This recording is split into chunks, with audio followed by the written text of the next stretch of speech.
Café Anyway. Here we are. Let's see. Mike's Daily Podcast. FF episode 2802, 2802. And Mike Matthews. What? Mike's Daily Podcast. Things that rhyme are fun. Hey, how are you? How's everyone? That's good. We're dancing and we're acting like we got lots of buns cooking in the oven, and people are dancing and people are loving Mike's Daily Podcast. The name of the show, it's called Mike's Daily Podcast.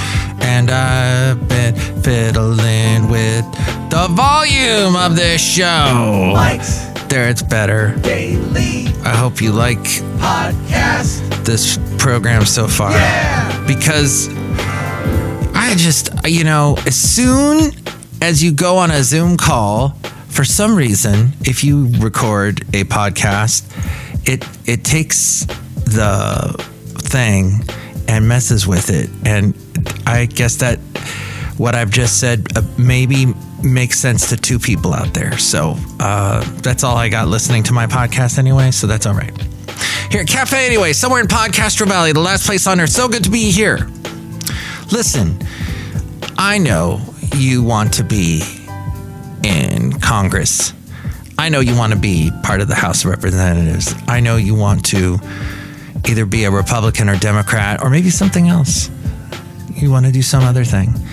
And though, it is just a lot of people screaming and making a bunch of noise. And even the Speaker of the House, he said, there's a lot of people in here that are here just to make a name for themselves, just to get famous, just to use social media all the time and build up their brand. They're not interested in governing.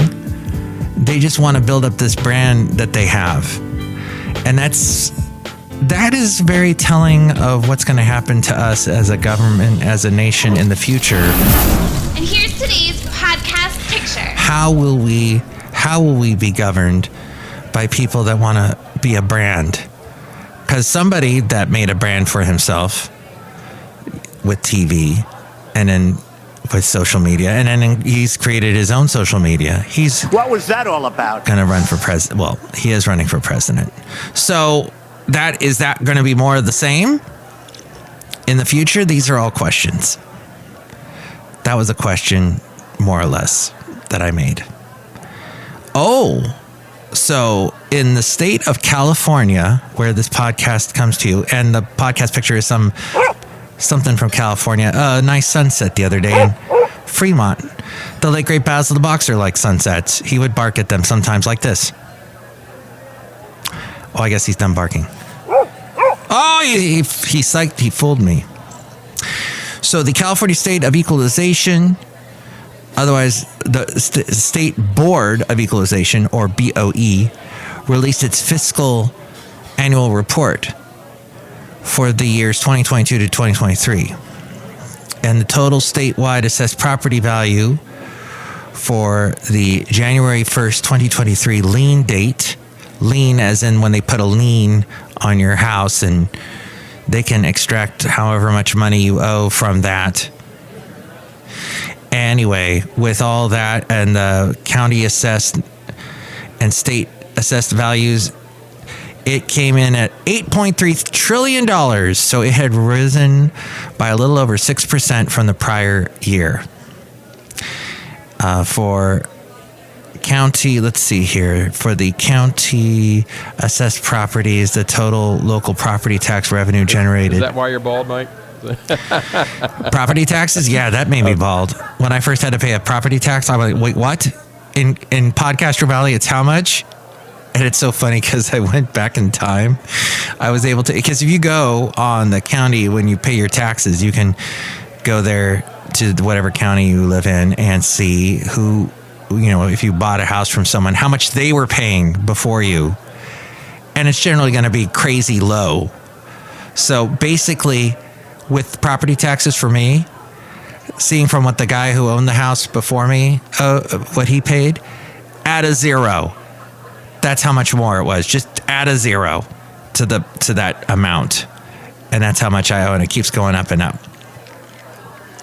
Oh, but I thought property taxes in California stay the same, and they're not supposed to raise them and all that. Well, they raise everything else, all these other fees that are attached to it. So, danger, Will Robinson, danger. It is. But apparently they've raised $89 billion for county assessed properties in California. And that means $47.6 billion. So over 47 bill to schools and over 41 bill to counties, cities, and special districts. So schools get 47 over that much, 47.6. And counties, cities, and special districts all get $41 billion. Will they be able to repair roads? The Haley moment of the week. Okay, let's say hi to all you people named Haley. Hi, Haleys out there. There you go. That little bit of somewhat interesting information. Maybe not at all interesting. I don't know. Let's see. Then there is what? Oh, so the Biden Science Foundation. I didn't know there was such a thing. According to the Daily Wire, the Biden Science Foundation. Science! Hey, good looking. We'll be back to pick you up later. Mr. Microphone says, she blinded me with science. Beep, beep, beep. Blinded me with science. And hit me with technology. They spent $1 million to research Latina resistance and intra-minority solidarity from the Daily Wire. The National Science Foundation, the government agency tasked with promoting scientific progress, will allocate over $1 million taxpayer dollars to diversity, equity, and inclusion, or DEI, efforts to study Latina resistance and intra-minority solidarity. As we go outside of Café Anyway, where we're bringing Mike's Daily Podcast somewhere in Podcastro Valley, the last place on earth here in the land of Ameritopica with all these interesting topicas. The National Science Foundation, which controls almost $10 billion of federal money and exists to promote the progress of science, advance the national health, and secure the national defense. They pledged about $500,000 to a 3-year study at Loyola University in Maryland, Café Anyway, focused on Latinos' resistance behaviors and engineering programs at predominantly white institutions. As part of its diversity, equity, and inclusion agenda, it granted a little over $500,000 to support a study at the University of Washington centered around promoting intra-minority solidarity, particularly looking into, quote, how different framings of racism influence Asian Americans' intra-minority solidarity with Black Americans. And this is what they're studying, according to the Daily Wire. Oh, and then the Town Hall News says that an activist group is pushing to rename the Francis Scott Key Bridge. After all, it's gone now. It fell down. It's a trap! They say late last month, the Francis Scott Key Bridge collapsed in Baltimore, Maryland, and with 6 people losing their lives, given that Francis Scott Key wrote the text for our national anthem, but also owned some slaves. Some rushed to highlight his faults. Not long after that, we're also hearing about demands for a name change. According to NBC, they suggested that it be renamed after Representative Perrin J. Mitchell, the first Black Marylander to be elected to the U.S. House of Representatives in 1970. And then, let's see. What do we have here? Biden has unveiled his latest efforts to control guns, you've probably heard of. And this after the countless times that every time there's a mass shooting and people die, it's like, why don't we do more about guns? Hopes and prayers and all that. So something's finally being done. Mike is awesome. Thank you. Probably because it's an election year.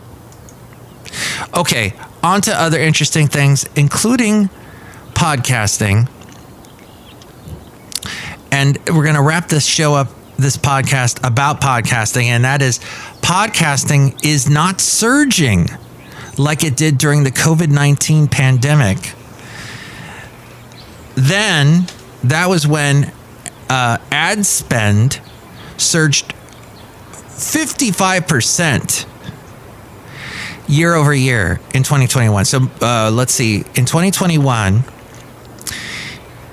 between 2020 and 2021, there was 50% more money put into podcasts, into the ads, those annoying ads that you don't hear. You don't hear on my podcast unless you listen to this. Some apps will throw a commercial at the very beginning, but there are no ads in this commercial. Major audio platforms like Spotify invested big to meet growing demand. What the hell did I Yelp that? I don't know if you can hear this podcast on the Yelp app. I tried to get it on the Yelp app, but they were like, you're not a restaurant. I'm like, but I'm Café Anyway. And they just laughed. But I am on Spotify. I am on Amazon. I'm on Apple. The Gilded Age saw Spotify, Amazon, and Apple pour millions to gain exclusive rights to the most popular podcasts. Did they pour millions into this one? A strategy that did not pay off. This, according to the wonderful folks, what's that noise? At Tech Radar's, Podcast Tonight. They sent that to me. What is that? Oh, it's you. Sorry, I didn't recognize you with that outfit on. Thank you, Mike Maxio. I was tapping on your shoulder to get your attention. This is Madame Rootabega, and I love podcasts. Ooh. Do you love... I'm sorry, Dave. I'm afraid I can't do that. Hal? Yes? Do you love that Space Odyssey movie? Yes. Do you like space? No. You don't like The Final Frontier? Oh, look who else is here. Hello there, Mike. This is Valentino. And this is Bison Bentley. Do you know that? Mike, you know that there was Buffalo Bill. And of course, there's also Bison Bentley. Thoughts? Yeah, thoughts about that. Do you know that? Muttley liked it. Okay, well, like that question. That is an interesting question, if that was a question. Okay, so Spotify spent all that money on, who was it? Meghan Markle and Harry, and that didn't work out. They stopped podcasting altogether. Well, the deals resulted in and there are 8 syllables in that word, slower listener growth for exclusive podcasts. And for Spotify-owned Gimlet Media, yes, it's owned by Gimlet. Have you ever drank a Gimlet? It gets you kind of drunk. Gimlet Media reduced overall listenership. What is the matter with you? By as much as 75%. Since then, the industry has seen heavy rounds of layoffs and cancellations of prominent shows. And it's going to happen again, everybody. It's people like me that are cockroaches that will survive. Everybody else starts a podcast. Everybody, every actor, every comedian, every singer, every politician. Ted Cruz has one now. I'm Ted Cruz. It is ridiculous.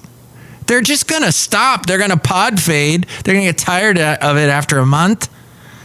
I've been doing this since 2009. And I keep going. So I'll be around long after this. Put your faith in me to keep podcasting is what I'm saying. In fact, podcast listenership is higher than it's ever been, according to the U.S. Digital Audio Forecast Overview 2023 report. The podcast bubble has not burst. Podcasting is only cooling off from its meteoric growth in space. We heard from Hal, then we had to hear from Chewy. Its high penetration has meant that growth was bound to taper off eventually, is what all this is being said to be doing. This year, almost 60% of U.S. Digital Growth listeners will listen to a podcast at least once per month. That means 136 million people. Hello, all you people out there. Possibly you'll be one of them. And we will talk to you through the podcast. Hi there, Mike. How are you? With me, Mike, and Mike's Daily Podcast. Okay, what do you think about all that? You can respond. You want to respond? I don't bother with the whole video thing. What is the point? You want to see me talk? Are people that starved for content, for video content, that they're going to watch someone just talking?